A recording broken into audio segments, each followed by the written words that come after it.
18 minutes. Because I want you to understand something. I'm a guy that was born and raised in Georgia. I went to the University of Tennessee. You know, there are some folks here that have been born and raised their whole life in Texas. They got this little saying. They make you say, well, I wasn't born here, but I got here as fast as I could. Well, let me tell you something. Texan is an attitude. It is an attitude, Stephen.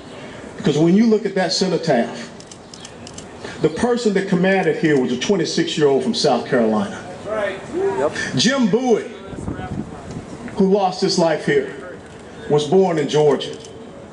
David Crockett, who was also a former member of Congress, who infamously said when he lost congressional re-election, may you all go to hell, I'm going to Texas. And he came here to fight for liberty and freedom. That's why you don't need a mask when you're standing here.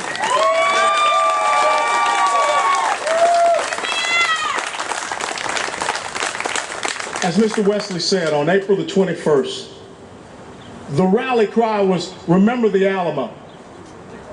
The rally cry today, when you take time before you leave here, go look at these faces.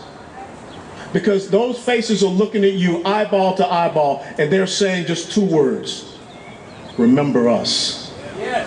Yes. If you're a student of history, you know that there have been two great stands against overwhelming numbers. Stands for liberty and freedom against tyranny. The one occurred in 490 BC. At a faraway place called Thermopylae, where King Leonidas and just a handful of Spartans stood in a gap. They didn't stand for 13 days. Unfortunately, they had a Greek traitor, much the same as we have traitors here in San Antonio. Yeah. But they had a Greek traitor that told the Persians the way around. But before that final stand, on that third day, Leonidas chose one Spartan. And he gave him a message to take back to the city-state of Sparta. He said, go tell the Spartans and strangers passing by that here, obedient to their laws, we lie. Fast forward, 2,300 years later, right here, 185 stood. 183 ended up losing their lives. But on the February the 24th, when those incredible thousands were surrounding this place, William Barrett Travis chose one person, Juan Seguin, for whom Seguin, Texas is named after. And he gave him a letter. And he said to Texas and the people all over the world, to Americans. And he told us about the stand that he would make. He told us about how he would not surrender, how he would not retreat. And he closed off that letter, as was said earlier today, with these immortal words: victory or death.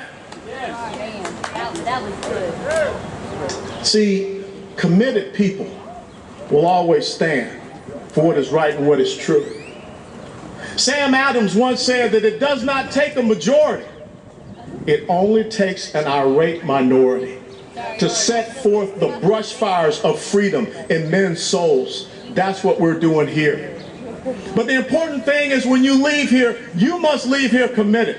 You must leave here willing to stand on these ramparts and say that you will not surrender, that you will not retreat, that the only thing that you are willing to settle for is victory or death. Because the important thing is not about what we have done in our lives. The important thing is not about what we have in our lives. It is what we pass on to subsequent generations. If you allow people to move this cenotaph, you just took away a little bit of liberty and freedom from your children and grandchildren. Because as it was said, it does not stop here. It will continue on. This is where we stand. This is where we make our fight. This is where we say to those incredible men who lost their lives here, that we will remember you, that we will pass on your story. Right. It was just fall of 2018 when some idiot came up with the brilliant idea of removing from Texas state history books the reference of heroic as it applies to the defenders of the Alamo. The Texas State Board of Education had to have an emergency session to make sure that didn't happen. See, the enemy is not outside our walls. The enemy are within our walls. And if you cannot identify this enemy, if you cannot find the courage that they found 184 years ago to stand against this enemy, then as Stephen said, Texas is not about being born here. Texas is about what is in your heart. Texas is about that spirit of sacrifice. Texas is about saying, I don't care what the numbers are. I don't care what the overwhelming odds may be. I will fight you to tooth and nail, which is what those Spartans did. And think about it. They lost that battle there at Thermopylae, or did they really lose that battle? Because it wasn't too long after that the Greeks came together as a naval force and they defeated the Persians at Salamis.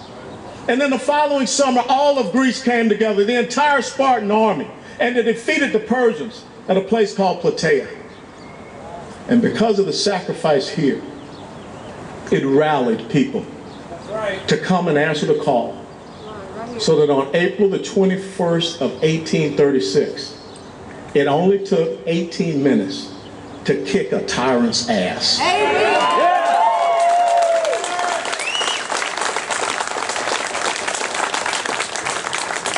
We can do that. We must do that. They are asking us to do that. That's why this cannot be moved, because this is where they should be. Inside the walls, right where they stood, right where they fought, right where they died. We don't need to reimagine liberty and freedom in Texas. We don't need to reimagine liberty and freedom anywhere in the United States of America. We need to be able to bring our kids here, not so they can ride on a ride, not so they can get a daggum hot dog. You can buy them a hot dog at Sonic's. But they come here to understand what it means to be a Texan. Amen.